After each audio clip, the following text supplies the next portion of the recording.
every single step yang kita buat adalah saksi, termasuk datang ke Dewan Mawaddah ini. Bukti kita dapat Allah Subhanahu wa taala kita ini duduk di jalan. Dewan, kata dewan. Dewan ramai ke? Dewan Pencegahan ke? Dewan apa? Saya pun fikir macam-macam ni kan, nak macam mana? Dewan. Bukan dewan. Hari pertama, dewan. Orang yang belajar Arab, dia mungkin fahamlah. Dewan tu adalah biro atau portfolio tentang kuasa. Itu dewan. Tapi kalau ditanya, pasal apa Dewan As-Sabiqun? As-Sabiqun buat dewan besar ke? Dewan Pemuda, Dewan Muslimat, Dewan Himpunan Pendukung PAS. Dewan maksudnya ketumbukan, portfolio, biro. Kita mengambil istilah-istilah Arab sebab kita nak berjuang agama yang disinonimkan dengan Arab. Jadi jangan kita pun confuse dewan tu apa dia, biro tu apa dia. Jadi kita dapat penjelasan insya-Allah bahawa kita bergerak dalam satu kelompok yang dipanggil sebagai Dewan As-Sabiqun. Dan sebenarnya kalau nak ditengok keahlian As-Sabiqun ni bukan setakat disebut dibangi 1/4 atau 1/3, malah kalau kita hitung mungkin 1/2 daripada keahlian parti adalah daripada As-Sabiqun. Kerana ahli kita sangat istiqamah sampai ke hujung. Istiqamah tak istiqamahnya kita ini diiktiraf oleh parti kawan dan lawan. Orang tak boleh menafikan betapa istiqamahnya PAS dalam perjuangannya. Hatta dalam keputusan PRN Johor, kita kalah semua kerusi. Tapi tengok undi kita, undi trust kita tak berganjak. Walaupun satu undi tak berganjak, konsisten, istiqamah. Yang berubah siapa, apa dia? Undi atas pagar yang berubah. Kalau ada dun yang undi kita sedikit, itulah dia jumlah teras ahli kita, jumlah teras pendukung kita. Kalau banyak, itulah juga teras pendukung kita. Sebab itu dalam konteks Malaysia ini, dua sahaja parti yang punya undi teras, iaitu PAS dan juga DAP. Kalah atau menang, itu tak akan berganjak. Yang akan berganjak adalah undi-undi atas pagar. Mengapa di Johor undi atas pagar pergi kepada Barisan Nasional? Sebab keberanian pimpinan kita istihar supaya undi Barisan Nasional. Hatta tak pernah dengar sekalipun, mereka yang baru-baru ini Presiden sebut sila undi MCA, sila undi MIC. Tak pernah kita dengar secara spesifik pimpinan kita sebut begitu. Melainkan di Johor. Sehingga MIC menang 100%. MIC yang tidak ada masa depan, seolah begitu, tapi menang di Johor. Kenapa? Kerana kita membuat satu pengisytiharan supaya sila undi Barisan Nasional. Ya, alasannya semua dah maklum, itu untuk menumbangkan Pekatan Harapan dan mengekalkan undi pimpinan Melayu Islam. Dan As-Sabiqun sangat-sangat faham betapa setiap kali pilihan raya kita akan berbeza keputusan. Berbeza keputusan yang orang lain pun tak faham. PAS ni macam mana? Esok lain, semalam lain, hari ni lain. Sebab PAS berpegang kepada fiqh. Fiqh akan berubah mengikut masa dan tempat. Termasuk fiqh siasi.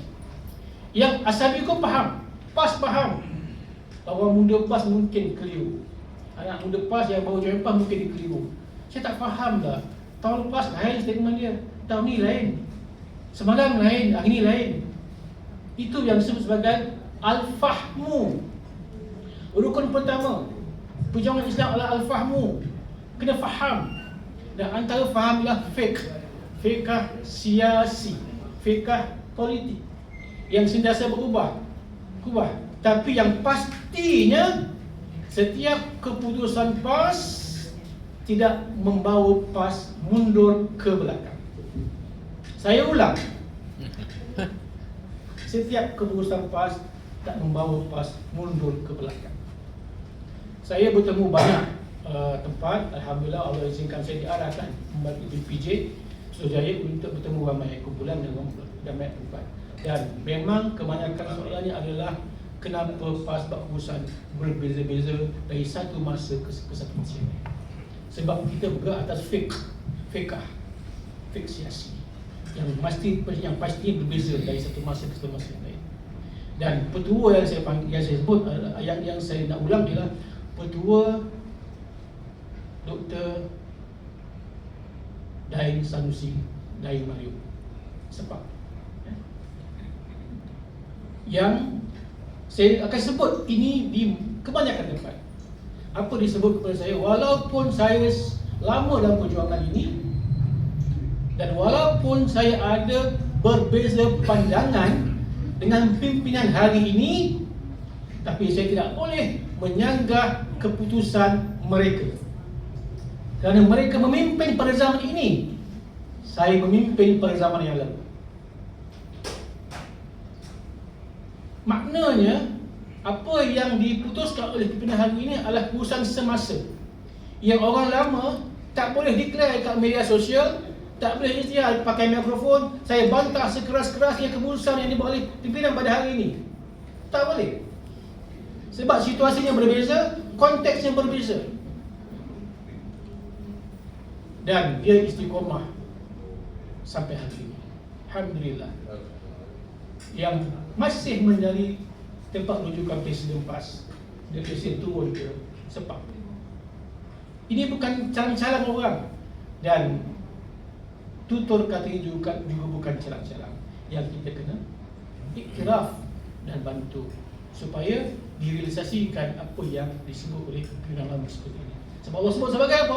Wattakhidha minkum syuhada. Allah nak tunjukkan kepada kamu, Allah ambil benda ini sebagai bukti bahawa mereka ni istiqomah sampai ke hujung hayat. Bukan senang nak istiqomah ni. Orang yang duduk dalam majlis syura pun belum tentu istiqomah. Haji kan? Haji Kasira memang dia istiqomah dengan kamera dia. Sebab istiqomah adalah nilai yang paling tinggi dalam agama. Istiqomah lah walaupun dengan amalan yang sedikit. Istiqomahlah dengan perjuangan ini, dan peluang untuk as-sabiqun mengekalkan istiqomah itu sentiasa ada sampai bila-bila. As-sabiqun ni saya pun dah rasa dah. Kedegat makin kurang, sendi makin pijat-pijat, goyang. Mata tak nampak. Mata tak nampak. Kalau bertemu awal pertama, entah kau buat apa sekarang? Kita jumpa dalam media kan? Jumpa Haji Mati 2 hari lepas kan? Haji, entah kau buat apa sekarang? Itu dia. Kau buat apa? Berapa gap pergi hospital? Apa cakap nak buat? Dan apa penjagaan yang kena buat? Itu normal lah. Tapi apa pun keadaan, orang lama adalah bukti istiqomahnya mereka dalam perjuangan. Okay? Kita pernah merasa muda. Orang muda belum tentu menjadi tua. Saya ulang. Ini istimewanya kita. Alhamdulillah, dan kita minta kepada Allah Subhanahu Wa Taala, Allah memudahkan urusan kita sampai ke hujung istiqomah dengan jemaah ini, insya-Allah. Tahniah kepada semua yang hadir dan yang akan hadir dalam pertemuan yang lain. Mudah-mudahan ada satu lagi yang boleh dimanfaatkan oleh kita, ialah infak fisabilillah.